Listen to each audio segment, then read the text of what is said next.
Donc les arabo-musulmans étaient présents sur le continent américain dès le 1er siècle de l'Hégire. Cela a été attesté par les découvertes archéologiques qui ont été faites par exemple en Californie et au Nevada. En Californie, le nom de Isa ibn Maryam y a été retrouvé écrit en lettres koufiques,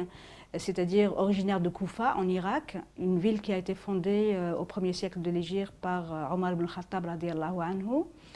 Et en ce qui concerne l'État du Nevada, on y a retrouvé le nom de Rasulullah sallallahu alayhi wa sallam écrit en caractères koufiques,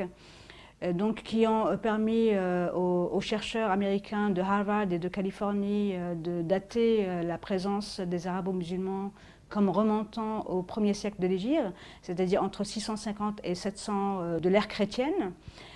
Par ailleurs, un certain nombre également de navires, d'épaves de navires ont été retrouvés au large du Honduras et du Venezuela. Dans ces navires, il y avait des pièces de monnaie qui dataient de plusieurs siècles avant Christophe Colomb. De plus, 150 ans avant la fameuse découverte de l'Amérique par Christophe Colomb, qui vivait dans un monastère au sud de l'Espagne, à Palos de la Frontera, vivait un moine franciscain qui a effectué un voyage en 1350 environ,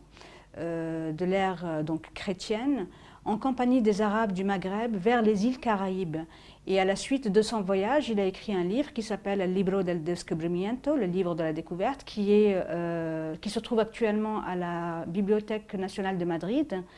qu'on ne peut pas consulter, mais dont une copie scannée a été heureusement mise à la disposition des chercheurs sur des sites tels archives.org. Et il y a également un certain nombre de données, dont celles qui avaient été retrouvées dans les textes chinois, qui datent de 1178 et 1225, qui permettent également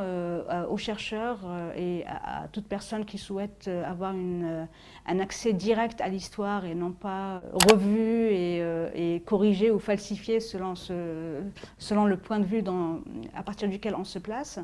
pour donner des informations erronées ou des informations qui sont totalement justes sur la présence justement des Arabes en Amérique et sur les voyages qui étaient effectués par les Arabes sur le continent américain.